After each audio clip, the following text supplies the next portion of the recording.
Coucou chère auditrice, ce que tu t'apprêtes à écouter est une version augmentée de mes recommandations de podcast, présentées toutes les 2 semaines dans la Gazette de Galaxy Pop.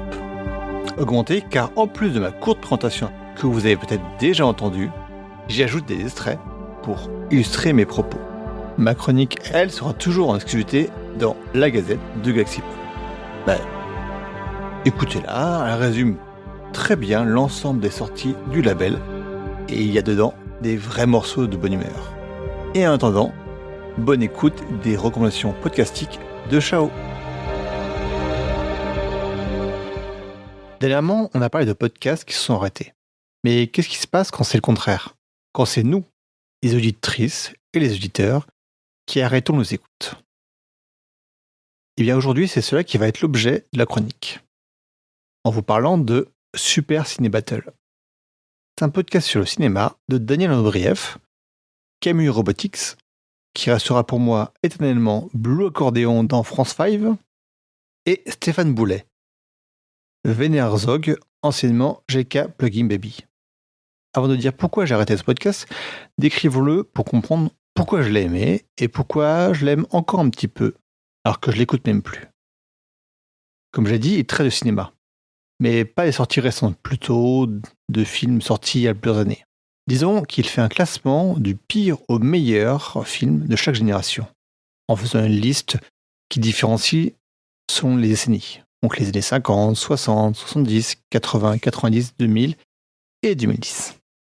Pour ceux qui connaissent, c'est sur le célèbre Marbre, un document Excel consultable par tous, qui est noté le classement des films, et cela de façon absolue et irrémédiable. La légende dit même que les films sont classés par le Marbre lui-même, les animateurs n'étant que le vecteur de cela. Chaque classement, oui ça fait beaucoup de mots classement d'ailleurs, chaque classement est précédé d'une description du film et d'un débat pour pouvoir le placer.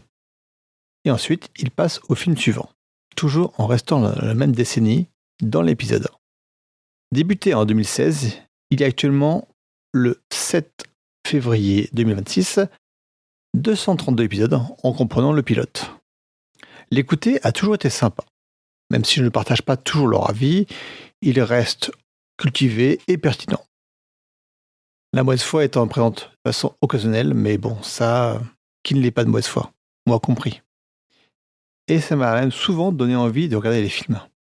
Ma culture cinématographique étant vraiment très faible. Mais voilà, vous vous demandez pourquoi j'ai arrêté de l'écouter. Parce que les animateurs ont mis de la poétique dans leur podcast ? Non. Tout est poétique de toute façon. Même les podcasts. Donc ça ne me gêne pas. Et cela même quand je ne partage pas les idées du podcast. Bon, avec une certaine limite malgré tout. Quand ça devient trop prosélyte ou nauséabond, mais de toute façon ce n'est pas le cas pour Super Ciné Battle. Avoir mis la ligne verte avant-dernier dans la liste des années 90, j'aime bien le film mais je ne me battrai pas pour lui. Parce qu'il faisait souvent mention de demandes de moyens pour les financer, c'est pas les seuls. Et puis sinon, si c'est ça qui m'avait fait arrêter le podcast, je n'écouterai plus l'apéro Captain. L'occasionnelle condescendance qu'ils ont envers les auditeurs, c'est pas quelque chose d'unique dans le podcast. Et puis, mais bon, il y a une petite piste éventuellement. Non, si j'ai arrêté, c'est car je manque de temps. Et puis, c'est pas le seul podcast que j'ai dû arrêter pour ces raisons d'ailleurs. Puis j'ai aussi compris que ce que je voulais, c'est découvrir les films avant d'entendre parler. Mais vous, chers auditrices, vous savez que c'est quelque chose qui ne vous gêne pas. Tant mieux d'ailleurs. De toute façon, vous écoutez si vous détestez, vous oubliez, si vous aimez, vous vous abonnez. À dans une semaine dans la Gazette du Galaxy Pop ou à dans 2 semaines pour la rediff d'une chronique précédente, augmentée, sur le flux de recommandations podcastiques. Bye.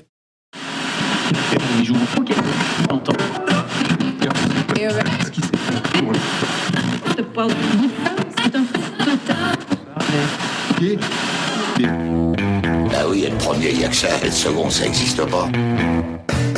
Fais pas chier ou je te ferai une guerre comme t'en as jamais vu. Go ahead. Quand les types de 130 kilos disent certaines choses, ceux de 60 kilos les écoutent. Make my day. Vous savez mon nom, j'ignore le vôtre. Qui êtes-vous?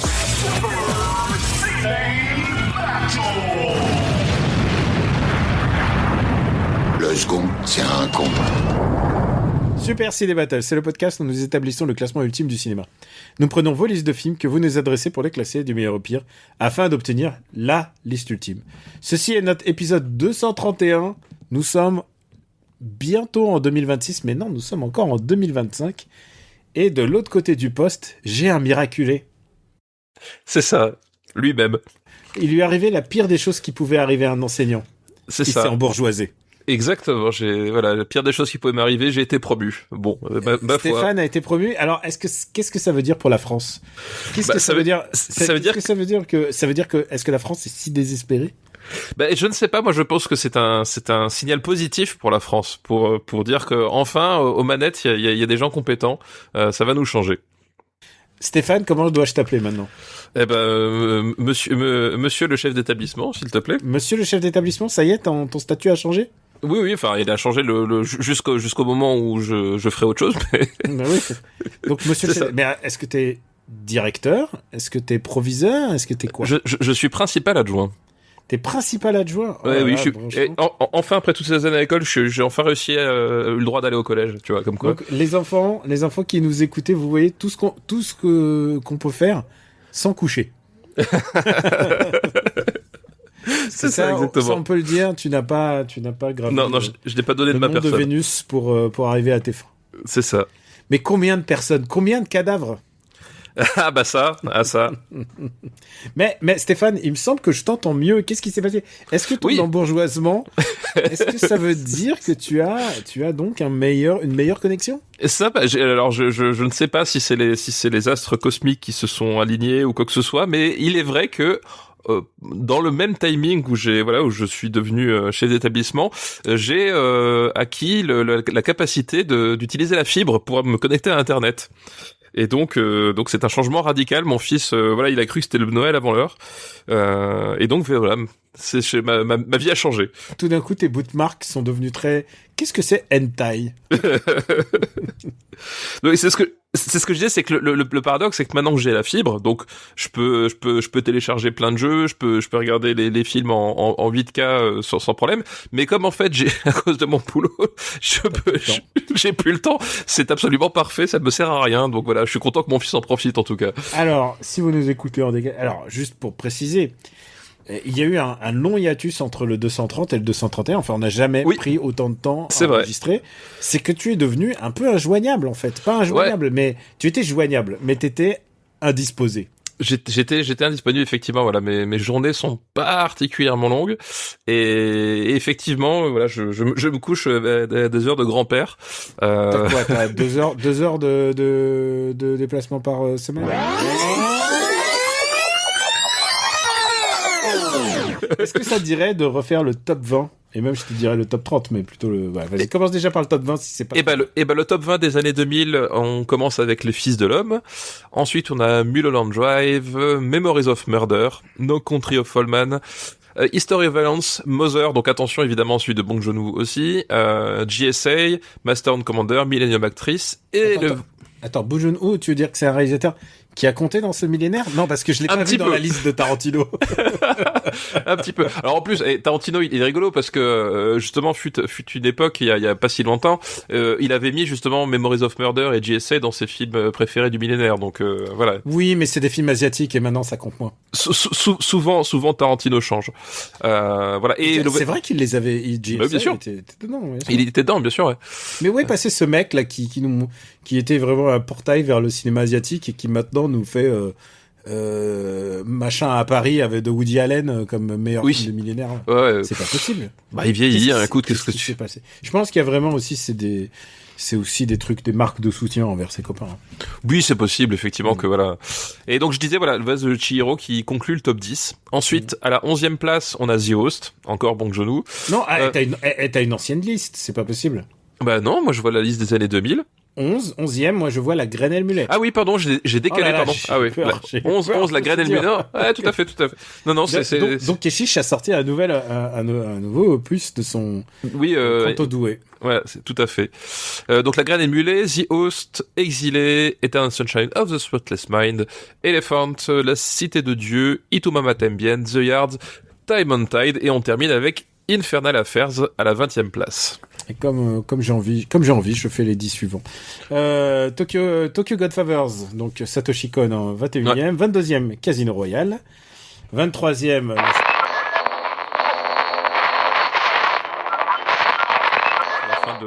De l'Ouest, je trouvais le truc intéressant, et en même temps, il y a, je trouve que tout est pas forcément en place. Enfin, il y a tout fonctionne pas. C'est pas mon film préféré sur la fin de l'Ouest. Je veux dire, comparé à qu'est-ce que j'allais dire, Unforgiven, tu vois. Oui, non, non, c'est sûr, mais même au-delà de ça, voilà, il y a un truc, très étrange en fait, cette espèce d'atmosphère qui se noue, parce que voilà, on est sur des couples qui se défont, se divorcent. Il y a beaucoup d'histoires de divorce dans le film en fait. C'est vrai qu'on a oublié cette histoire, mais Marilyn Monroe, son personnage, elle est divorcée, elle rencontre Clark Gable qui est divorcé, il s'appelle Gaylor, je me souviens. On salue notre ami Gaylor d'ailleurs, puisque peut-être qu'il nous écoute. Puisqu'on en a un qui nous écoute. On a un ami Gaylor qui nous écoute, on l'embrasse. Et donc voilà, tout ça pour te dire qu'on sait d'où vient ton prénom, t'inquiète pas. On sait, c'est Clark Gable. On sait ce que ta maman regarde. Ah bah tu sais quoi, elle aurait pu l'appeler Red Butler, hein, tu vois. Elle aurait pu l'appeler Red, effectivement. Ça. Finalement, c'est bien Gaylord, hein. Ouais. On s'en sort bien. C'est vrai. Ouais, il y a un truc très particulier il y a, c'est pas du tout le western que tu t'attends de John Huston, quoi. C'est vraiment, tu sens. Même en termes de drame, en fait. Ouais. Enfin, tu vois, il y a Ouais, je vois ce que tu veux dire, quoi. Ouais, mais alors, par contre, je trouve que la prestation des acteurs est super. De tous les acteurs. Et je pense que, alors, après, c'est discutable et tout ça, mais je pense que c'est avec certains Lem Show, un film qu'on verra peut-être un jour. Je crois que c'est un de mes Marilyn Monroe préférés. Je pense que ce qu'elle fait là,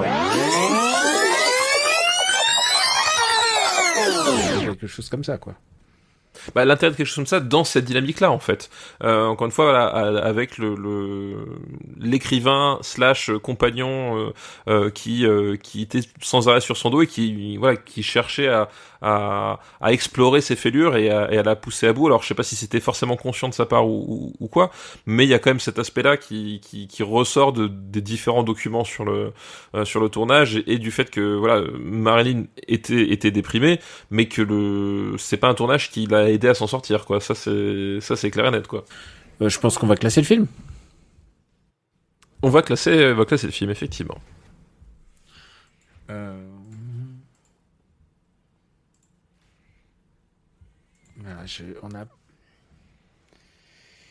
À Crépusculaire, Prends la liste. Crépusculaire, c'est pas aussi fort que La Planète des Singes, ça. Ah oui, non mais non, effectivement, c'est pas aussi fort que La Planète des Singes.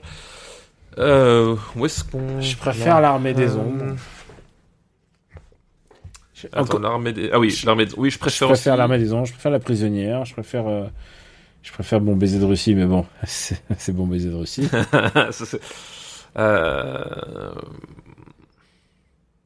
Mais tu vois, je mettrais ça quand même au-dessus... De Diamant sur canapé. Ouais, je mettrais ça au-dessus de Diamant sur canapé, et je mettrais même ça au-dessus de l'Orse Bar, tu vois. Attends, l'Orse Bar, on l'a vu dans la liste précédente. C'est quoi déjà? Oui. Italian Job. Ah, Italian Job. Putain, j'avoue. On en a parlé la dernière épisode. Ouais, mais j'arrive pas à les titres, parfois les titres français. Donc tu le mets. Et pour ceux qui écoutent les épisodes à la suite, on en a parlé il y a environ 1 heure et les gens se disent mais non Daniel, t'as pas pu oublier. Enfin, c'était il y a 1 heure. Alors qu'on a enregistré il y a 5 jours. Voilà, exactement. Mais tu vois, je mettrais au-dessus de l'Orse Bar, tu vois, quelque part entre To Kill a Mockingbird et Go-Yo Kid. Et où To Kill a Mockingbird? Oui, il est juste au-dessus de l'Orse Bar. Ah ok, d'accord. Tu vois, t'as Goyokin à Je 30, pense que je 33. préfère le président. Mais voilà. Ok. Et bah écoute, on peut le mettre en dessous du président, à la 36e place, du coup. Et donc, le titre français, c'est Les Désaxés. Les désaxés.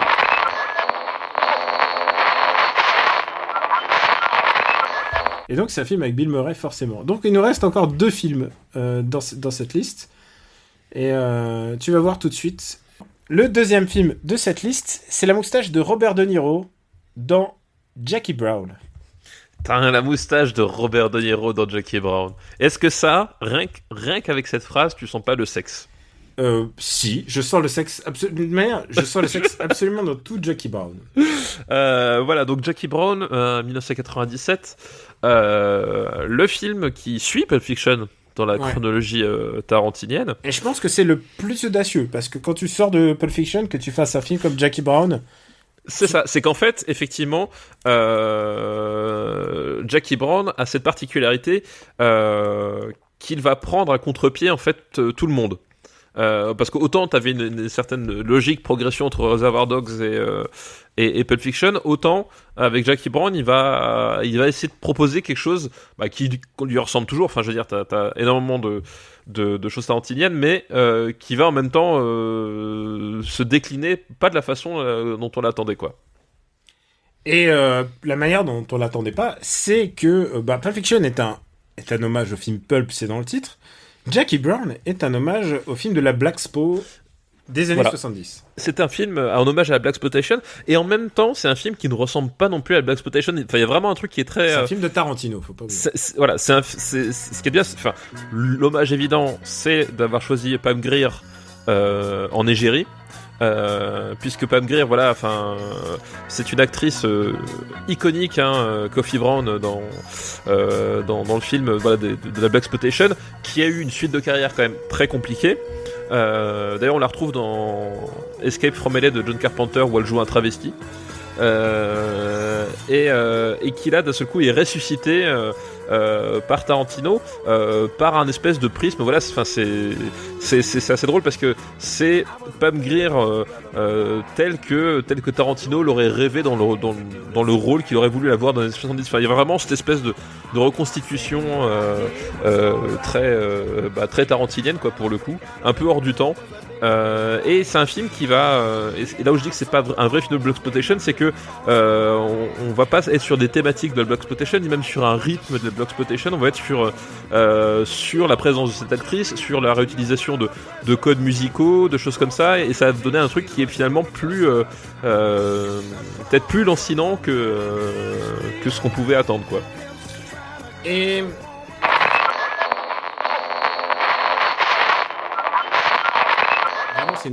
c'est vraiment une nana vraiment incroyable. Et quand on te dit que Wonder Woman est le premier film de super-héros réalisé par une femme, non. Lexi Alexander était bien avant, quoi. Donc c'est vraiment je pense que c'est de tout le monde Marvel et tout ça, c'est le petit joyau perdu. Pour moi, pas du tout. Moi, je trouve le film super mou, en fait. Il y a des passages de mou, ça. Non, mais genre. Et c'est filmé dans le noir. Tu dis le post-nanar des années 80. Oui, les nanars de Dolph Lundgren qui sortaient chez René Château. Oui, on est dans ce créneau-là. C'est-à-dire que, en fait, le film, c'est plutôt Dolph Lundgren que JCVD, quoi. Ouais, c'est vraiment ça. C'est-à-dire que t'as une scène un peu forte au début, un peu forte à la fin, une qui dure 5 minutes au milieu, et entre les deux, t'as à chaque fois 40 minutes d'ennui. Et surtout, c'est un film que je trouve d'une laideur absolue. Genre, la photo, je la trouve immonde. C'est vraiment c'est comme tu dis, c'est une production, c'est pas le MCU tout ça machin, mais c'est vraiment une production qui est destinée au marché de la vidéo à l'époque. Et tu vois que les mecs, ils avaient pas de budget, que enfin c'est un film à 30 patates, quoi. Oui, mais ça rien comparé à Iron Man, quoi. Ça a la gueule de Sharknado, quoi. Enfin, je veux dire, la photo, elle est immonde, elle est vraiment atroce, quoi. C'est le grain de l'image, les choix des trucs. En plus, t'as vraiment un côté Joel Schumacher aussi, dans le sens on fait une adaptation de comics, alors il faut que les lumières soient fluo, tout ça. Enfin, Vraiment, tu vois, Dick Tracy, non encore Dick Tracy, la photo est super soignée. Très bon point de comparaison. Je trouve que c'est très Dick Tracy, quoi. Ouais, mais je veux faire comme Dick Tracy sans avoir le talent du directeur, du chef-op de Dick Tracy. Et ça, moi, je trouve que ça tombe complètement à plat. Et c'est un film où vraiment je me suis fait chier. Et surtout, les bastons, c'est toutes les mêmes. C'est-à-dire que il y a Frank Castle, on lui tire dessus, il fait une roulade, il se met à genoux, il tire 2 balles, on lui retire dessus, il fait une roulade, il se met à genoux, il tire 2 balles. 5 minutes, voilà, de roulade, et 20 minutes plus tard, 5 minutes de roulade, et à la fin, 5 minutes de roulade, et c'est comme ça tout le temps, et t'as du sang numérique partout, tout dégueulasse, enfin, genre, justement, c'est moi le problème, c'est que ça fait pas du tout années 80, parce que les années 80, t'avais toujours un côté cracra, machin, là, c'est du faux cracra, quoi, tu vois, c'est genre... c'est complètement du faux cracra, c'est fait pour ça, quoi. Et ouais, mais je trouve que ça fonctionne, je trouve ça super laid, ça fait vraiment du faux cracra, c'est pas assumé jusqu'au bout, quoi. Et je trouve ça, du coup, il te reste plus rien parce que voilà, moi ce qui me faisait marrer dans un Justice sauvage, c'est que quand il amputait le mec au shotgun avec son truc, bah tu voyais le latex et la coulée de sang, machin. Le truc, c'est que je pense que ça reste quand même un film de studio, et elle l'a expliqué aussi, la production. Oui. Ça a l'air d'être une production compliquée, c'est un script qui est passé 15 fois, elle a récupéré le script et elle a dit voilà ce que je vais en faire, et elle a fait une vraie proposition que je trouve cohérente par rapport à Punisher, par rapport à ce qu'est Punisher, c'est-à-dire c'est quand même c'est un anti-héros des années 80 qui a perdu aussi beaucoup de sa superbe parce que tout le monde a fait du Punisher, tout le monde a fait du Punisher. Ouais, puis là, non, mais là, c'est surtout le problème de Punisher son film. Enfin, en fait, le type, il est là, il bute des gens, et à la fin, il repart. Enfin, je veux dire, il a pas d'arc. Il a pas d'arc, aucun dark. Mais vraiment, aucun. Et je pense que Punisher n'en a pas besoin au-delà de sa famille a été butée. Et oui, voilà. mais c'est-à-dire que là, t'as même pas, à un moment donné, il apprend qu'il tue un flic. C'est ok, c'est une donnée de plus dans son truc. Genre, t'as plein de trucs qui gênent le récit et qui mènent nulle part, quoi. Il y a aucun, même dans les méchants, enfin, je trouve qu'il y a d'arc pour aucun personnage, voilà. Et enfin, je trouve que c'est un film qui fonctionne pas du tout de A jusqu'à Z, quoi. Et je pense que, en plus, c'est un proto-film de studio, c'est un vrai film de studio, et elle a eu les mêmes complications que ont eu les autres gens qui sont arrivés sur des trucs encore plus coûteux. Elle a eu, c'est pas parce que c'est moins coûteux que, elle a pas eu autant de problèmes, genre Lionsgate, ils ont vraiment été, ils ont beaucoup intervenu, et je pense qu'elle a fait le meilleur film possible, vu les conditions, vu les acteurs, vu le pitch, quoi. Non, ça c'est possible, effectivement, il y a une prod, mais et surtout, c'est un film, voilà, j'ai un plaisir un peu débile de regarder ce film. Ouais, mais moi, c'est mon film Punisher préféré. Moi, j'avoue que j'ai une certaine affection pour le Dolph Lundgren, pour la. Bah attends, les bastons, justement, les bastons de Dolph Lundgren où personne ne sait se battre. Et genre les mecs. Dolph Lundgren, il lui ressemble zéro, il a pas le talent de. Oui, mais alors ça, il lui ressemble.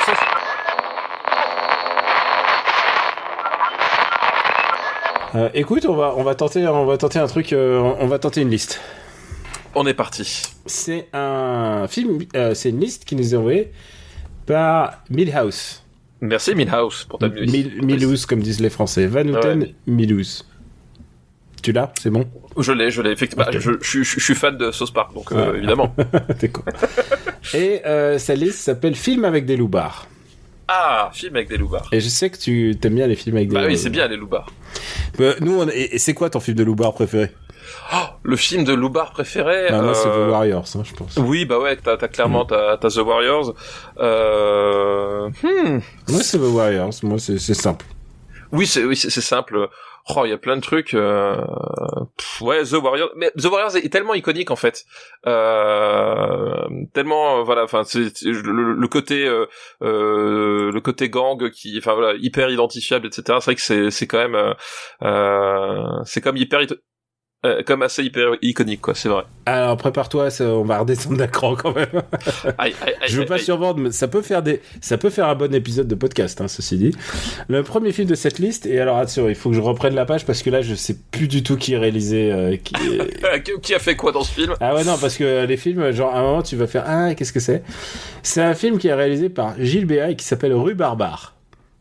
Rue Barbare, alors attends, si, je l'ai vu, c'est français ça ou c'est oui, c'est Bernard Giraudot. C'est celui avec Giraudot, ouais. Mais oui, exact. Avec Giraudot avec son espèce de moustache à la Bronson. Oui, je crois qu'il a une moustache à Bronson et surtout il donne des coups de tatane quoi. Enfin genre il essaye de se battre. Bah, oui, c'est ça. Il fout des coups de beigne. Oui, c'est l'histoire. En plus, c'est l'histoire d'un repenti, je crois. Le personnage de Giraudot, voilà, c'est un peu le type qui était un ancien malfrat. Alors, je sais plus s'il a fait de la tôle ou pas. Je sais plus exactement. Mais l'idée, c'est que voilà, maintenant, c'est un type rangé des voitures droit. Mais effectivement, un soir, il empêche un viol, si je me souviens bien, dans une... On rigole sur le fait qu'il a 0 capacité, mais surtout c'est un criminel. Et ça, il faut pas l'oublier. Et je pense qu'il faut bien c'est un mec qui a brisé des vies et voilà. Je pense que le documentaire met bien ça l'ambiance. Donc voilà, double reco feel good avec deux newsletters BD sans modération et Wrong Buy et Puff Daddy que ça me plaît de juste en remettre une couche. On est bon pour ce coup-ci, Stéphane ? On a toujours été bon. On a toujours été bon. Tu sais que je dis ça à mon fromager et à mes bouchers et depuis maintenant ils disent toujours on a toujours été bon. Et genre j'en dis toujours, voilà. Excellent. C'est terrifiant et maintenant il m'appelle monsieur on a toujours été bon. Tu m'as contaminé Stéphane. Mais écoute, ça me permet de te souhaiter bonne fête. En espérant mais bonne fête à toi aussi, Daniel. Tu vas passer de très bonnes fêtes avec ta famille. Je n'ai pas entendu de bruit. Tes enfants sont pas à la maison. Si, mais comme j'ai la fibre, du coup, mon fils ne sort pas. Ouais. Pardon, excuse-moi. Oui. Vas-y. Parfois, ça coupe. Oui. Je disais, tes enfants sont pas à la maison. Si, mais comme j'ai la fibre, du coup, mon fils ne sort plus de sa chambre. Voilà. Et là, ma fille, je sais pas où est-ce qu'elle est, mais elle n'est pas restée à l'intérieur. Peut-être elle tape à la porte en disant Papa, faut rentrer. Alors, ce qui est rigolo, c'est que mon fils ferait plus ça. Un jour, elle va venir, elle va t'attraper par derrière, elle va te retourner et tu vas pas comprendre ce qui va se passer. Elle va me dire surtout, tonton, est-ce qu'on peut jouer à Elden Ring ensemble? Et je lui dirais, viens, rentre dans mon clan. Et elle a déjà fini, je sais pas combien de fois Elden Ring. Bon, Steph, je pense que enfin on a pu enregistrer un épisode. Je suis très content. Oui, on essaye d'en enregistrer un dans les 2 semaines pour en avoir un. On essaie de se caler ça. C'est ça. Pour qu'on en ait un. Bon, là, celui-là, il va être pour vos sapins de Noël, pour oublier votre oncle raciste et tout ça.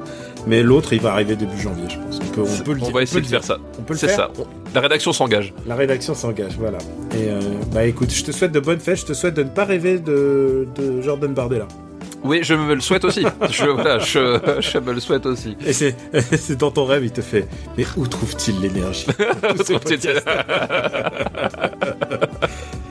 On vous envoie assez fort et on vous dit à très très bientôt. Ciao.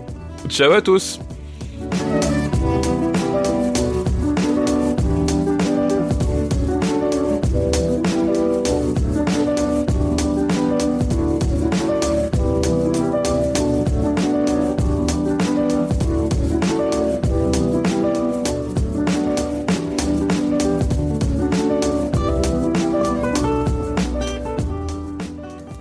Et Steph, pendant que je te tiens, oui, je te tiens par la manche, j'ai la liste des films des années 2000 à regarder. Bon, il y a Donnie Darko, évidemment. Il y a les... attends, je te les fais tous, hein, je te l'ai dit. Hein. Oui, vas-y, voilà. Wonder Boy, c'est moi qui l'ai pas vu ou non, c'est nous deux qui l'ont pas vu. Wonder il y a Boy, le Batman d'aile de Papillon, Va te faire foutre Freddy, Josie and the Pussycats, La Bostella, Dagon que tu as vu, donc soi-disant. Il y a Halloween Résurrection que j'ai pas vu. Il y a Les démons à ma porte que j'ai pas vu. Oh putain, Les démons à ma porte. C'est bien. Ah, c'est trop bien. C'est vraiment trop bien, quoi. Ok, c'est quoi? C'est un film français? Pas du tout. C'est un film chinois sur... Alors, c'est pas ultra feel good. C'est un film chinois sur la tentative de colonisation par les Japonais. Ah, celui-là, le Gen Y. Oui. Oh, d'accord. Ouais. Ok, d'accord. C'est génial, mais c'est pas ultra feel good. Voilà, je préfère prévenir. C'est quoi? Je serais pas feel good. Continue la liste des devoirs de vacances. Alors, une résurrection. Il y a Hitman que toi t'as vu, Frida que t'as vu, donc Donnie Darko que t'as vu. Après, il y a L'Ouest des Rails. Il y a Le Bison. Il y a Réel la pellicula. Il y a Malabar Princess. T'as Beckman se sépare. Tropical Malady. Still Life, qui est un de mes films préférés. Il est sur mon top 4 Letterboxd, figure-toi. D'accord, ok. Zidane, un portrait du 21e. Ouais, bon. Non, mais c'est pas nul. C'est pas nul. Non, je dis bien que je veux bien que ce soit pas nul, mais voilà, le sujet, c'est pas forcément ce qui a poussé. Mais voilà. c'est plus un essai d'art moderne, en fait, celui-là. Art contemporain, je dirais. Gaulle, naissance d'un prodige. Un baiser, s'il vous plaît. Un film d'Emmanuel Mouret. Un conte de Noël, qui est peut-être un de mes films préférés dans cette liste à part Still Life. La fille de Monaco. On n'a pas fait La fille de Monaco, j'aurais cru. Incognito, le meilleur film de Franck Dubosc. Dubosc. Peut-être. L'échange. C'est Changeling, hein, du coup, je crois. Non, oui. L'échange. Non, comment ça s'appelle Changeling en français? Je confonds, je sais pas. Essaye-moi. J'ai toujours rêvé d'un gangster. Hachi, donc la version US. Le concert. Le ruban blanc. T'as pas vu le ruban blanc, tiens? Non. Bah ouais, je te conseille, c'est très feel good aussi. Hein, ouais, j'imagine, ouais. Marie-Max, Fish Tank et Duplicity. Et pour le prochain, je regarde Denis Darko. Ça marche. On fait comme ça? On fait comme ça. Une production RPU. Galaxy Pop.